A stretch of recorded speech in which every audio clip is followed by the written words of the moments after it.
Hello everyone, welcome to Sanmarga classes. ಕಲ್ಲಿದ್ದಲು ಮತ್ತು petroleum ಪಾಠದ 4ನೇ ಪ್ರಶ್ನೆ. ಕಲ್ಲಿದ್ದಲು ರೂಪುಗೊಳ್ಳುವ ಪ್ರಕ್ರಿಯೆಯನ್ನು ಹೀಗೆ ಕರೆಯಲಾಗುತ್ತದೆ.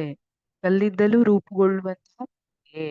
ಇಲ್ಲಿ ನೋಡಿ, ಸಸ್ಯಗಳೆಲ್ಲ ಬಹಳ ವರ್ಷಗಳ ಹಿಂದೆ ಭೂಮಿ ತಗ್ಗಾದ ಪ್ರದೇಶಗಳನ್ನ ಹೊಂದಿದ್ರಿಂದ ಕೆಲವೊಂದು ನೈಸರ್ಗಿಕ ವಿಕೋಪದ ಪರಿಣಾಮವಾಗಿ ಸಸ್ಯಗಳೆಲ್ಲ ಸತ್ತು ಸ್ಥಳವನ್ನ ಸೇರ್ತಾ ಹೋಗಿ ಹೆಚ್ಚಿನ ತಾಪ ಮತ್ತೆ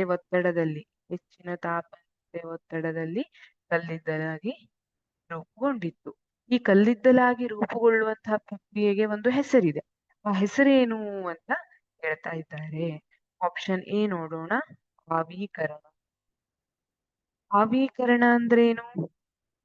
ನಿಮಗ್ ಗೊತ್ತು, ನೀವು ಹೇಳ್ತೀರಿ, ನೀರು ಭೂಮಿಯಿಂದ ಆವಿಯಾಗಿ ಆಕಾಶವನ್ನ ಸೇರ್ತದೆ ಅಂತ ಹೇಳ್ತೀರಿ.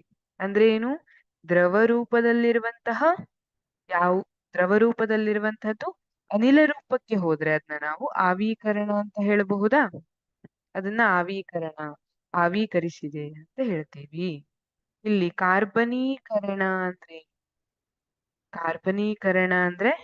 ಕಾರ್ಬನ್ ಆಗಿ ಪರಿವರ್ತನೆಗೊಳ್ಳುವಂತ. ಇಲ್ಲಿ ಬಿ ಸರಿಯಾದ ಉತ್ತರವಾಗಿರ್ತದೆ. ಕಾರ್ಬನೀಕರಣ ಅಂದ್ರೆ ಮಕ್ಕಳೇ, ಈ ಕಲ್ಲಿದ್ದಲಲ್ಲಿ ಏನಿದೆ, ಹೆಚ್ಚಿನ ಪ್ರಮಾಣದ ಕಾರ್ಬನ್ ಇರುತ್ತೆ.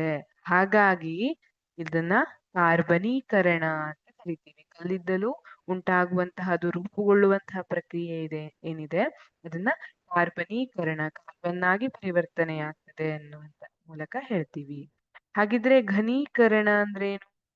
ಘನೀಕರಣ ಅಂದ್ರೆ ಹೆಸರೇ ಹೇಳ್ತಾ ಇದೆ, ದ್ರವ ಇರುವಂತದ್ದು ಘನವಾಗಿ ಪರಿವರ್ತನೆ ಆಗ್ತಾ ಇದೆ, ಅದು ಘನೀಕರಣ. ಇದು ಕೂಡ ತಪ್ಪಾದ ಉತ್ತರ.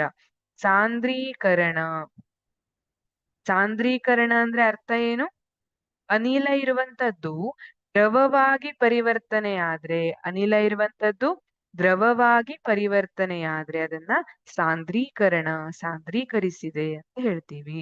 ಹಾಗಾಗಿ ನಮ್ಮ ಸರಿಯಾದ ಉತ್ತರ ಬಿ, ಕಾರ್ಬನೀಕರಣ.